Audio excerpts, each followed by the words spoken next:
안녕하세요. 이주원 전도사입니다. 오늘은 찬양과 예배에 대한 고찰이 없는 찬양 인도자라는 주제로 함께 나눠보려고 합니다. 많은 한국교회에서 찬양 인도는 보편화가 되었습니다.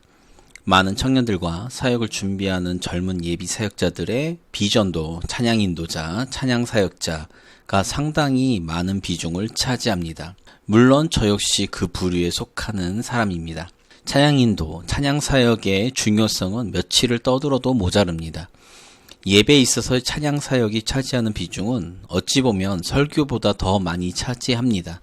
오늘날 많은 성도들이 교회를 선택하는 이유 중 가장 많이 차지하는 1위와 2위가 바로 설교와 찬양, 예배 분위기라는 점만 봐도 그 사실을 알 수 있습니다. 사실 예배라는 종교적 행위에 있어서 음악으로부터 시작해서 음악으로 끝난다고 해도 과언이 아닙니다.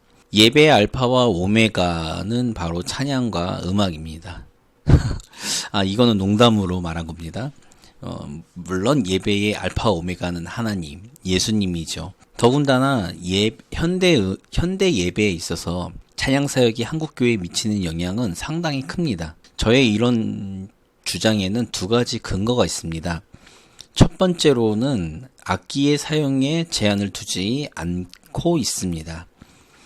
한 30여 년 전인가요? 제가 어릴 때 교회 분위기는 교회에서 기타를 쳐도 되니 안 되니, 드럼을 치면 되니 안 되니, 복음성가를 불러도 되니 안 되니, 코드 사용과 음악 장르에 대해 상당히 많은 제약을 두는 분위기였습니다. 그런데 오늘날 한국교회에서 악기와 음악 장르에 대해 논쟁하는 것이 상당히 많이 줄었습니다. 아주 일부분 이 부분을 가지고 논쟁하고는 계시지만 상당히 많이 줄었습니다. 그리고 두 번째 제가 드는 근거로는 대다수 교회에서 찬양팀을 운영하고 예배전 찬양이라고는 해도 찬양 시간이 상당히 많이 늘었습니다. 많은 청년들과 젊은 사역자들이 찬양팀 운영과 찬양 인도의 비전을 품고 교회 안에서 헌신을 하고 있습니다. 13년 정도 사역하던 교회에서 제가 한 5년에서 7년 정도 교회 행정을 맡으면서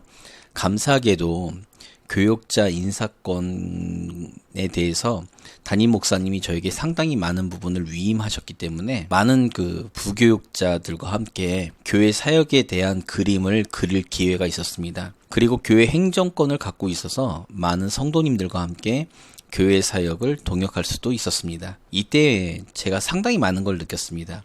특히 교회 안에 찬양 사역에 대한 부분에 대해서 많은 토론과 이야기를 하면서 많은 점을 느꼈는데요. 어떤 점을 느꼈냐면 교역자이면서 찬양 사역을 하겠다는 많은 사역자들이 갖고 있는 예배와 찬양에 대한 인식이었습니다. 찬양 인도와 찬양 사역에 대한 깊이와 고찰이 부족한 사역자들이 많다는 것이 제 개인적인 견해입니다. 찬양 인도와 찬양 사역이 자신이 은혜 받은 찬양을 나누는 시간, 자신이 부르고 싶은 찬양을 부르는 시간, 예배의 흐름보다는 회중의 반응만을 유도하는 모습을 제가 상당히 많이 보았습니다. 제 개인적인 견해로는 신학적인 고민도 말씀에 근거한 찬양 사역과 예배 사역에 대한 부분에 있어서 찬양 인도에 대한 근거나 기초가 상당히 없어 보인 점이 너무나도 아쉬웠습니다. 그렇다면 음악에 대한 소양과 실력은 갖추고 있었는가를 살펴보면 그렇지도 않습니다. 기타를 치는 정도의 실력을 갖고 찬양 인도와 찬양 사역을 한다는 것은 문제가 있습니다. 여기서 말하고 싶은 것은 음악에 대한 기초와 실력이 있으면 금상첨화겠지만 이것이 없어도 음악에 대한 소양을 갖추면 됩니다. 음악 이론은 몰라도 음악 소양을 갖추면 찬양 인도, 찬양 사역에 상당한 영향력을 미칠 수 있습니다. 음악에 대한 소양을 갖춘다는 것은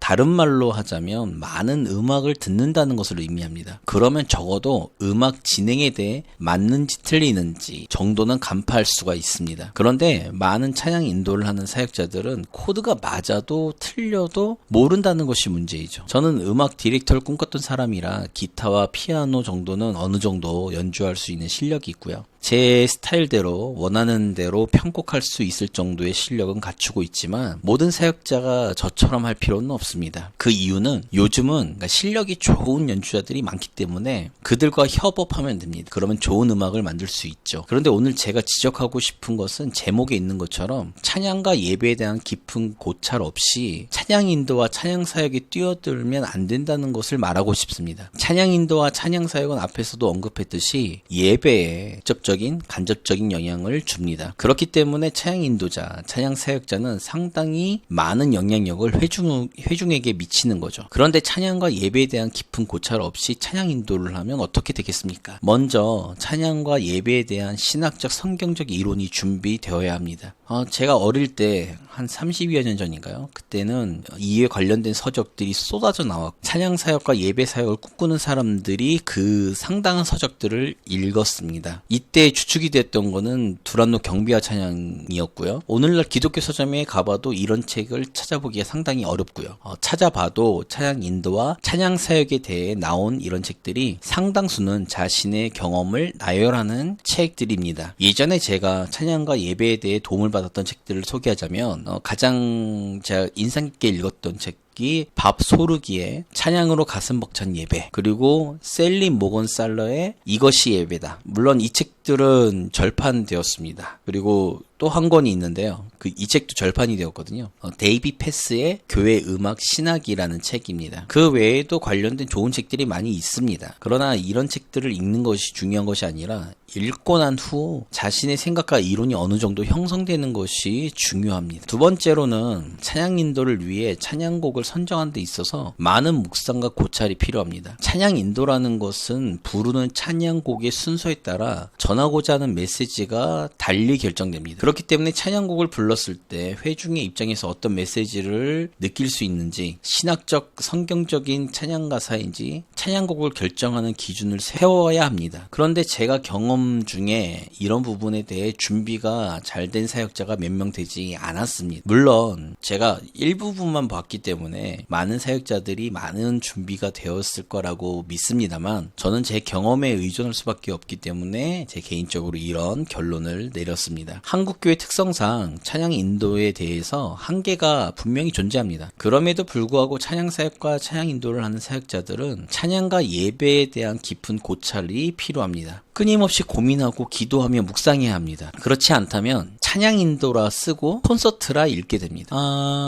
더 정확하게는 잘 못하는 찬양 인도라 쓰고 엉망인 콘서트라 읽게 되는 거죠. 찬양 사역과 찬양 인도를 비전으로 삼는 모든 분들에게 제 개인적으로 부탁을 드리는 것은요, 관련된 서적과 성경을 많이 읽으십시오. 그리고 음악적 소양을 키울 수 있도록 찬양을 많이 들으십시오. 물론 일반 음악을 듣는 것도 저는 개인적으로는 추천을 합니다. 이런 부분이 쌓이면 쌓일수록 여러분들이 하는 사역에 많은 열매가 맺히는 것을 경험하실 겁니다. 저 역시 앞으로 이런 부분들을 함께 나눌 수 있도록 영상을 제작하고 통할 수 있도록 노력하겠습니다. 물론 저의 보잘것없는 경험과 제가 가지고 있는 보잘것없는 능력이지만 함께 나눌 수 있도록 하겠습니다. 우리 모두 함께 하나님의 나라를 세우며 하나님을 위한 예배가 풍성해지며 하나님의 영광을 위해 함께 고민하며 함께 나눌 수 있는 자리가 더 많아지고 함께 동역자가 많아지기를 기도하고 있습니다. 이상으로 이주연 전사였습니다. 네, 감사합니다.